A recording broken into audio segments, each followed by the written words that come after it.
Ele nasceu longe de casa, em Pindamonhangaba, no interior paulista. Mas quando tinha 4 anos, a família voltou para sua Sobral de origem no Ceará. Desde pequeno ele quis ser grande. Foi deputado, prefeito, governador, chegou ao governo federal e foi 2 vezes ministro. Ciro Gomes, bem-vindo, muito bem-vindo, é um prazer recebê-lo. Muito obrigado, Bial. Um forte abraço a você, a todos os seus telespectadores, a imensa legião de fãs entre os quais eu me incluo. Escuta, antes de falar mais de política, até para entender por que você se sente preparado, é preparado para encarar o desafio de se tornar presidente, falar um pouco da pessoa, Ciro. Você, pessoalmente, nessa pandemia, o que você tirou de melhor? Olha, algumas coisas íntimas e algumas coisas de linguagem exterior. Algumas coisas íntimas, eu perdi muitos amigos. Estatisticamente, 1 de cada 400 brasileiros, em números redondos, morreu. E boa parte disso, mais da metade disso, morreu por uma doença que já tinha vacina. Portanto, a minha indignação pessoal serviu para eu tomar um distanciamento, não é, e dar muito mais valor à vida. Eu perdi amigos muito próximos, sabe, parentes muito próximos, gente muito querida. Eu próprio tive a Covid-19, aqueles primeiros momentos ali que você vai ter o diagnóstico, era um momento ainda você não sabia bem o que vai acontecer. Enfim, esse do ponto de vista íntimo, eu passei a amar com muito mais devoção à vida e a ver como a vida no Brasil, para os mais pobres, é precarizada. Porque a gente diz assim, lave as mãos, use álcool em gel. Caramba, Bial, 10 milhões de lares no Brasil não tem água encanada. Sabe, o álcool em gel é inacessível para mais de 100 milhões de pessoas que estão comendo precariamente no Brasil. Isso mudou muito profundamente a minha devoção à vida. Sob o ponto de vista exterior, o que eu estava fazendo? Eu amanhecia cada dia num lugar, porque eu sou um compulsivo trabalhador, e saí pregando nas universidades. No dia seguinte da eleição, praticamente de 2018, angustiado com o que eu via que ia acontecer, mas eu falava para 1.000 pessoas, na melhor hipótese. Agora, numa live, sair de casa, eu falo para milhares de pessoas e o arquivo disso fala para milhões de pessoas. Eu descobri isso agora. Portanto, eu multipliquei a minha capacidade de falar com as pessoas e eu não faria isso se não fosse o constrangimento de ter que dar exemplo, de ficar em casa, dizendo para mim, para minha família, para os meus amigos e para a sociedade onde eu atuo. Na sua biografia, o primeiro sinal de um intelecto acima da média, de uma inteligência acima da média, é com 15 anos ganhar um prêmio sobre Camões e o menino de Sobral. Fala-se sobralense, o gentílico, mas eu adoraria falar sobralino, que é bonito também, e vai conhecer Portugal antes de conhecer Fortaleza. Quem apresentou Camões àquele adolescente? Meus pais. Eram 2 professores que sempre estimularam muito a leitura e depois a escola que eu tinha, e é importante que eu diga isso como um testemunho, era uma escola pública do interior do Ceará. E a minha mãe, né, que era, vamos dizer, outra intelectual lá do meu pai, trouxe um prospecto do governo português estimulando um concurso internacional de monografia sobre a vida e a obra de Camões nos países de língua portuguesa. E aí eu fiz, em vez de fazer uma monografia meio chata, meio careta, eu fiz uma novelinha, né, em que eu dizia, Camões, seu trinca-ferro, que era o apelido dele, não faça isso, rapaz, e tal. Não, brigou ali, brigamos, entramos num rolo, num bar e tal, furaram o olho do Camões, eu tive que levar ele para o pronto-socorro.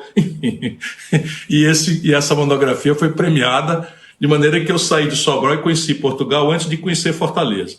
Que história ótima. Então, talvez você tenha pensado em ser poeta, mas como diz a famosa frase do Glauber Rocha no filme Terra em Transe, a poesia e a política são demais para um só homem, né? Você teve que escolher. Eu tive que escolher. É muito esse apego ao verbo. Então, na queixa, por um lado, na elite é que eu sou extremamente verborrágico, assim, agressivo, e no povo é que eu sou meio inacessível pela a forma com que eu trato determinados assuntos sem as simplificações superficiais. E agora você tem o reforço do João Santana, um marqueteiro conceituadíssimo no Brasil e no mundo. E um dos seus primeiros vídeos, inclusive, eu falei há pouco no Glauber Rocha, foi em Canudos, né, no Monte Santo, uma célebre locação do Deus e o Diabo na Terra do Sol.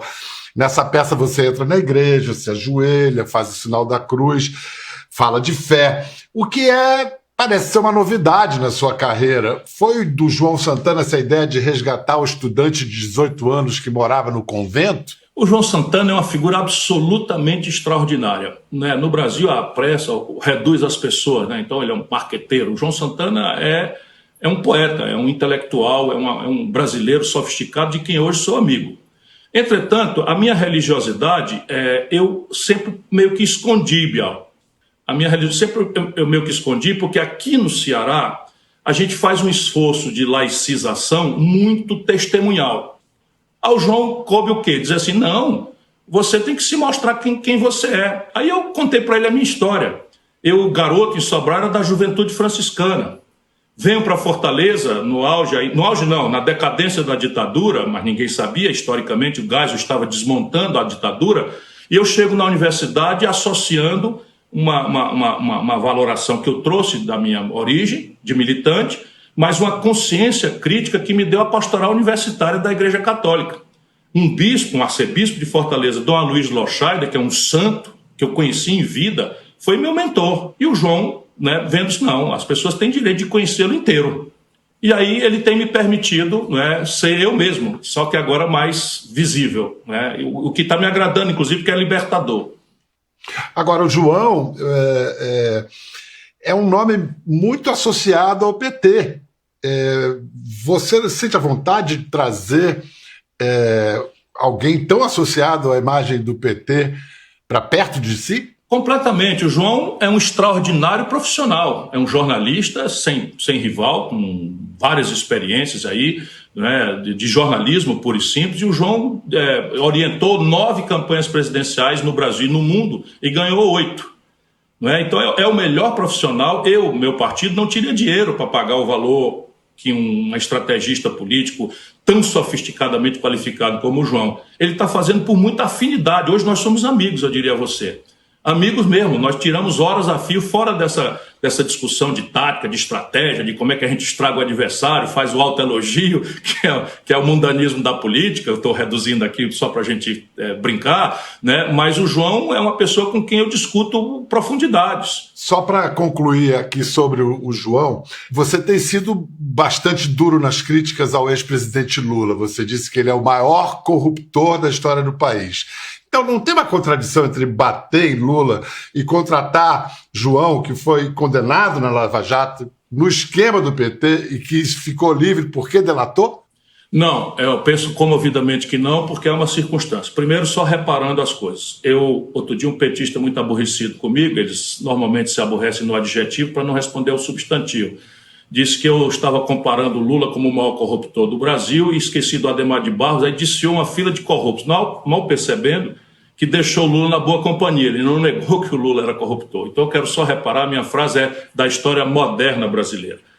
Quem conhece a história do Brasil sabe que não é equívoco seu, eles espalharam isso para vitimizar o Lula. E veja, isso para mim é uma reflexão que eu sustento com evidências.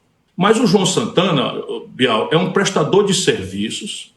Percebe? Ele nunca foi condenado por corrupção, nem o Sérgio Moro, na arbitrariedade dele, que todos nós já vimos, e o Supremo evidenciou, condenou o João, absolveu o João Santana por corrupção.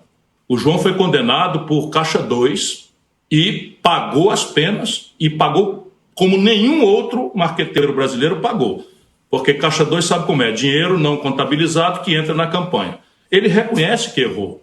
Nunca negou que errou, pagou muito caro por isso e está livre, está de volta à sociedade com todas as suas franquias de cidadania plenas. Portanto, não há contradição nenhuma em eu trazer um prestador de serviço qualificado que confessou um erro, pagou por ele claramente e já está absolutamente apto a desenvolver sua tarefa, senão nós cairíamos na condenação moral eterna, o que é absolutamente ignóbil num país qualquer, e quanto mais num país como o Brasil, que garante a impunidade para tantos grandes.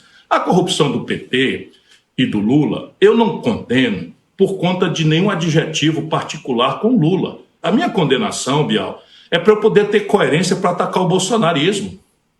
Porque, repare, o que está acontecendo no governo Bolsonaro? É o mesmo modelo econômico do Lula. Claro que qualquer brasileiro minimamente sereno, e eu sou muito experiente, sabe que o Lula e o Bolsonaro são pessoas absolutamente distintas uma da outra. O Lula está no campo da democracia, o Bolsonaro está no campo da tortura, da ditadura, sabe, do enfrentamento da ciência, da confrontação da cultura, do preconceito, da xenofobia, do homofobismo, enfim, ele está no campo do perverso. Mas é a mesma governança política e o mesmo modelo econômico. Se a gente não entender isso, o debate vai ser picanha, cerveja versus os filhos ladrões do Bolsonaro. O Brasil não aguenta isso. Então é preciso que a gente traga esses assuntos centrais para o debate e não deixe que essa redução odienta, simplória, de paixões infantis, febris, porque é uma coisa impressionante. O Bolsonaro pode bater na mãe, chamar Jesus de palavrão, andar nu na rua, e tem aí uma turma que não quer nem saber. Né? Assim acontece com o Lula, o petismo fanático também. Então eu gostaria muito, e vou fazer um esforço grande, da gente voltar a discutir o que interessa. Modelo econômico e modelo de governança política. Ciro, antes de continuar no presente, nas suas projeções para o futuro, eu vou voltar ainda ao passado. A acusação que muitos petistas fazem a você de ter se omitido no segundo turno de 18 e tirar férias em Paris, né, em vez de apoiar o Fernando Haddad. Vamos ouvir aqui uma história que foi contada no programa pelo professor Delfim Neto, e aí você depois me diz se essa história foi determinante na sua decisão de ir para Paris. Em 2018, na campanha para a presidência, o ex-presidente Lula lhe pediu algum tipo de aconselhamento? Em 2018? Claramente. Em 2018, na campanha, quando o Lula tinha organizado o Ciro Gomes como presidente e o Haddad como vice-presidente, os dois foram ao meu escritório. O Mário Sérgio Conte é a testemunha, que publicou meia página no Estado, para que a gente formulasse um programa, ajudasse a formular, contribuísse para formular um programa de desenvolvimento do Brasil para sair da situação complicada em que a gente se encontrava. Eu acho o seguinte, no fundo, se eles não tivessem traído o Ciro teria sido eleito. Eu não tenho nenhuma dúvida sobre isso. No final, o PT não teve a grandeza de ser o segundo na chapa. Foi assim, tintim por tintim? Lula falou com você antes ou depois desse encontro com o Delfim? Foi assim, tintim por tintim. Absolutamente histórico o depoimento do professor Delfim Neto, por quem eu tenho grande estima e carinho. Né? Mas deixa eu lhe falar algumas coisas. O Lula, ele tem um estilo que é absolutamente peculiar, embora esteja muito manjado. Ele, pessoalmente, me pediu para ir a Curitiba. E eu achava aquilo, naquela data, uma vassalagem simbólica descabida. Aquilo que o Haddad topou fazer toda semana ir lá, não sei o que e tal, aquilo não podia dar certo. Porque se desse certo, não dava certo, disse eu na data. Por quê? Porque o Brasil não precisa de um poste, o Brasil precisa de um líder. Sabe, uma pessoa que venha para botar o país para correr, porque poste nós já tínhamos experimentado na trágica decisão do Lula de explorar sua popularidade generosa, parte merecida, de botar a Dilma.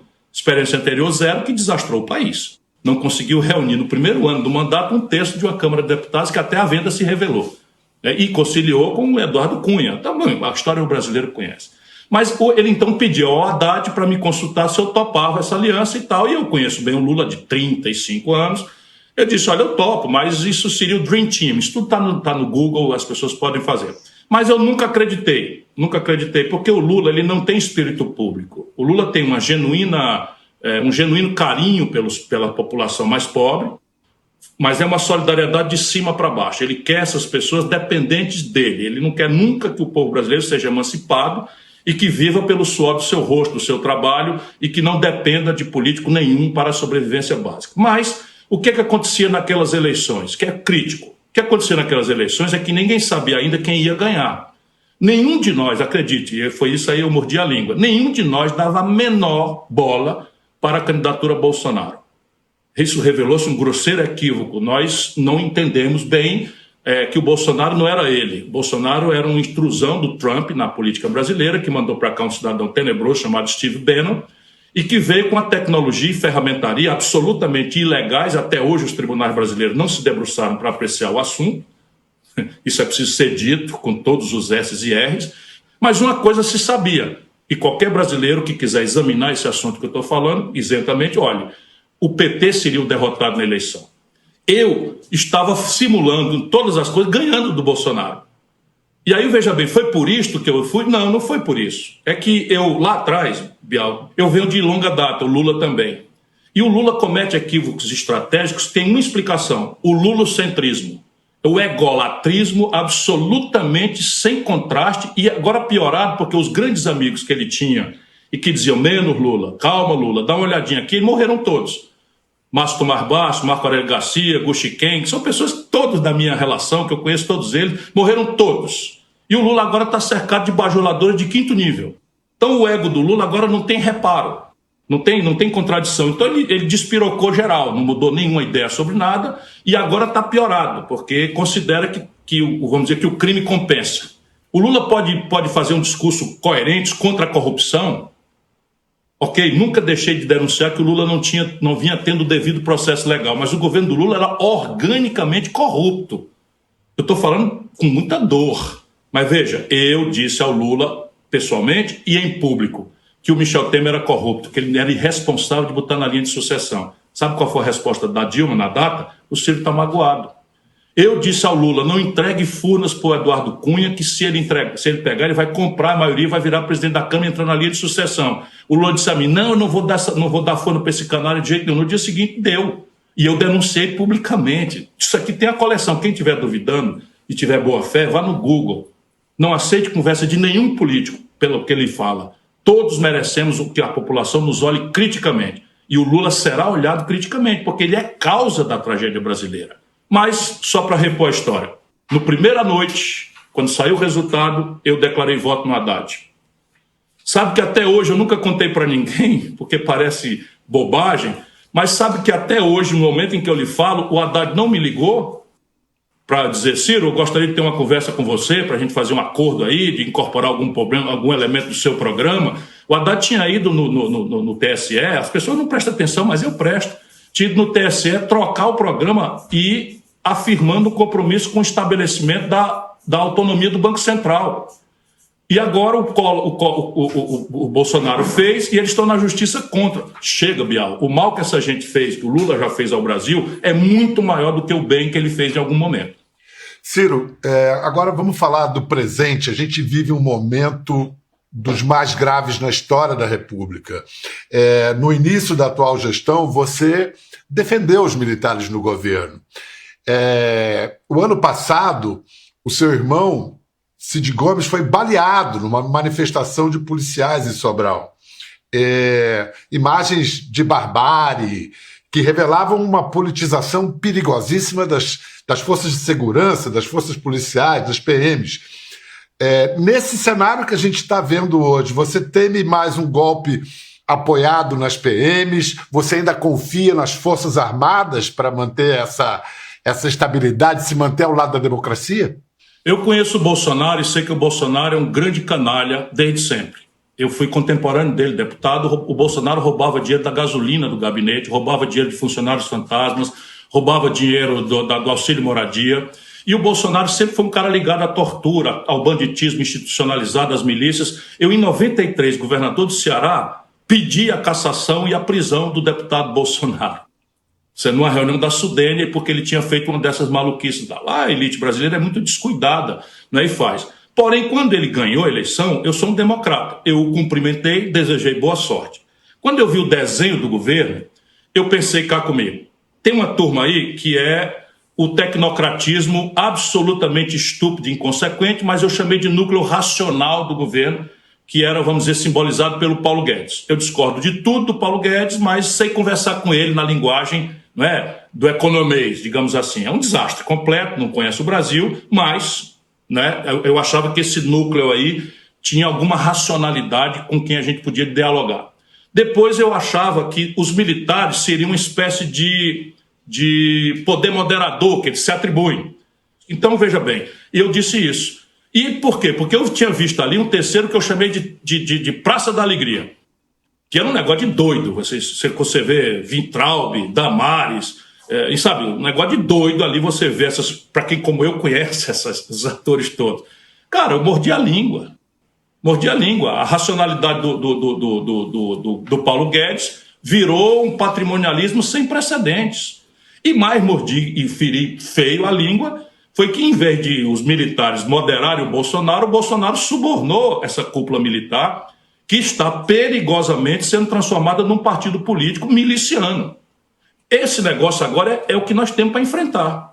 O Bolsonaro apropriou a cúpula, uma parte da cúpula das Forças Armadas. Esse general Braga Neto é o fascista mor, né? Esse general Heleno é o fascista mor 2.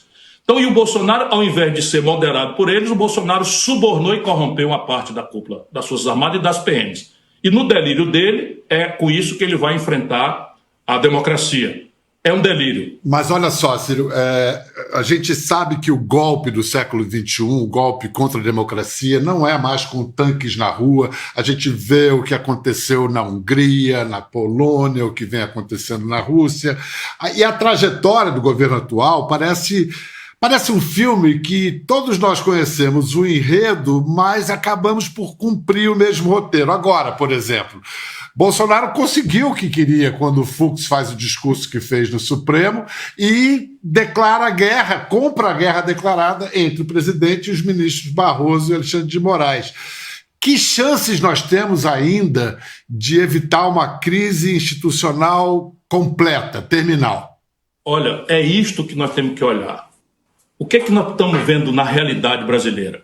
40 milhões de pessoas com trabalho precarizado, o salário mínimo com o menor poder de compra dos últimos 16 anos, a inflação do atacado com 35% ao ano, que é a inflação do aluguel, das tarifas públicas, rebatendo na energia. E o Bolsonaro tem conseguido, Bial, viva a sua ponderação, tem conseguido desviar o assunto para voto impresso e para esse conflito retórico com o tribunal que acaba engolindo. E aperfeiçoando essa tática e derivando toda a discussão das graves questões do país, e nisso é que eu não perdoo o Lula e o PT. Sabe, nós tínhamos que estar forçando o debate para aqueles assuntos que, de fato, interessando ao povo, desqualificam o Bolsonaro no seu mérito. E não deixar o Bolsonaro excitar a minoria de fanáticos que o seguem cegamente, né, como está fazendo. E nesse sentido, os tribunais, eu acho que é importante a reação do ministro Fux, mas os tribunais precisam parar de fazer política e fazer a lei cumprir. E aí que está a velha frase do velho Rui, né? O judiciário é o poder que mais tem faltado à República. Mas neste momento, você tem toda a razão. Eu estou chamando, fazendo um repto, um apelo, uma súplica ao poder político. Então nós precisamos carregar na pressão e dizer ao senhor Rodrigo Pacheco, presidente do Senado, e aos senhores senadores, colégio de líderes, e ao seu Arthur Lira e ao seu colégio de líderes e à mesa, né, e ao conjunto do parlamento, que eles estão prevaricando, que eles têm uma responsabilidade indeclinável, insubstituível de botar ordem neste caos institucional que o Bolsonaro está buscando, como caldo de cultura para o delírio golpista que ele tem. Ciro Gomes, você é a terceira via? Não, eu sou a primeira. Eu digo para você, eu entendo a imprensa e as suas superficialidades. Então é o seguinte, bobagem, terceira via, coisa nenhuma. Você sabe o que eu vou dar um palpite para você aqui. Eu acho que o Bolsonaro não estará nas eleições. Acho, assim, é palpite, mas é palpite assentado. Não estará no segundo turno ou nem estará nas eleições? Eu acredito que ele não estará nas eleições. E em estando, provavelmente não estará no segundo turno. É palpite, é puro palpite, mas é assentado no conhecimento da história do Brasil. Do presidente Juscelino para cá, só 3 presidentes terminaram o mandato. Eleitos, né? 3 presidentes. O próprio Juscelino, o Fernando Henrique e o Lula. Qual é a característica dessas 3 pessoas? É uma capacidade, até no limite da falta de escrúpulo, de aliança, de cooptar o adversário, de anestesiar o antagonismo, de censurar o debate, etc, etc. Até na conta do abuso. Comprar voto, etc, mensalão, a gente viu tudo isso acontecendo. Mas o fato é que os 3 têm essa característica. Qual é a característica do Bolsonaro? Se tiver uma casca de banana na calçada do lado oposto da rua que ele está andando, ele atravessa a rua e vai pisar lá na casca de banana. É um provocador, é um criador de casa, é um burro, é um mau. O Bolsonaro é mau. Ele é perverso. O cara simulou uma pessoa com asfixia, sem fôlego, numa live. Então veja, por que eu brinco dizendo que eu sou a primeira via? Porque afirmo para você, não é mérito meu, mas demérito dos principais atores do debate. Agora que eu vou fazer uma pergunta verdadeiramente comprometedora. É verdade que você já fez backing vocal e percussão em shows do Fagner pelo interior do Nordeste, que prepara a sua voz para os discursos, tentando cantar, olha só. O acaso vai me proteger enquanto eu andar distraído. Is it too late now to say sorry? 'Cause I'm missing more than just your body. I can't live. I can't live without you. I can't live. I can't give anymore. Vão acabar com isso.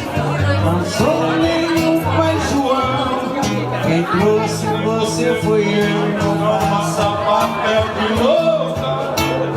Só não haver bate-boca dentro do salão. Eu quero a sua autocrítica agora, Ciro. Olha, eu amo a música, adoro a música, e veja que audácia, eu estou cantando aí ao lado da grande, extraordinária, sem igual, Alcione, a Marrom, o amor da minha vida. Ela te olha assim de um jeito. Não assassine a música, Ciro Gomes. Veja, é isso, eu gosto, não é? E às vezes esse negócio de celular, a turma tá gravando. No caso, eu também nem escondo, não, porque, enfim.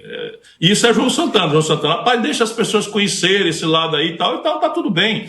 Assim, não é nenhum cometimento, não é de nenhuma heresia. Mas a sua pergunta é mais grave ainda. Foi do Fagner. Fagner. Eu não só fiz back vocal no show do Fagner, que aconteceu em Pau dos Ferros, em Pau dos Ferros não, São Miguel, interior do Rio Grande do Norte, como na data eu carregava o mandato de governador do Ceará. É poder demais para uma pessoa só. Era um sábado à noite. Era um sábado à noite e eu estava andando nos interiores do Ceará e do Nordeste, que são o meu território, ao lado desse irmão adorado, que é o Raimundo Fagner, uma figura absolutamente querida e amada para mim. Mas ele também sabe que eu assassino as músicas. O Fagner, reza a lenda que você gosta dele cantando Guerreiro Menino, do Gonzaguinha. Você lembra da música para dar uma palhinha pra gente de Guerreiro Menino? Será uma tragédia novamente, mas eu não posso esquecer. Fala que um homem também chora. Um homem também chora, morena. guerreiro. Não, um homem também chora, menina morena, também deseja colo, palavras amenas. Eita, já desafinei feio aqui. Precisam de ternura. Não, até que você estava indo bem. Precisa de ternura, de um abraço. Precisa de um abraço da própria candura. Guerreiros são pessoas, são fortes, são fracos. Guerreiros são meninos no fundo do peito. Eu vejo que ele berra, eu vejo que ele sangra, a dor que traz no peito, pois ama e ama. Essa música diz tudo de mim. Essa canção, esses versos falam com palavras amenas. O que podem as palavras mais amenas que as duras nunca poderão? Veja, a palavra amena é a que cativa. A palavra amena é a que conquista. Eu tenho essa noção. Mas a luta no Brasil não nos permite usar sempre, como eu gostaria, palavras amenas. Sabe, a ladroeira, em cima de uma crise econômica, é um encontro, Bial. Você não tem ideia da devastação que está acontecendo na cabeça do jovem brasileiro. Sabe, a esquerda autorreferida no Brasil pedir para a juventude explicar roubalheira, sabe, como pragmatismo político, isso destrói a alma de uma nação. E é disso que se trata. Todas as palavras, sabe, todas as palavras amenas que eu puder, eu vou usar. Mas não dá, sabe, tem que ir para cima dessa gente. Muito obrigado pela oportunidade, foi um prazer. Obrigado, Bial. Forte abraço para todos. Tudo de bom. Um abração. Para todos em casa também. Até a próxima.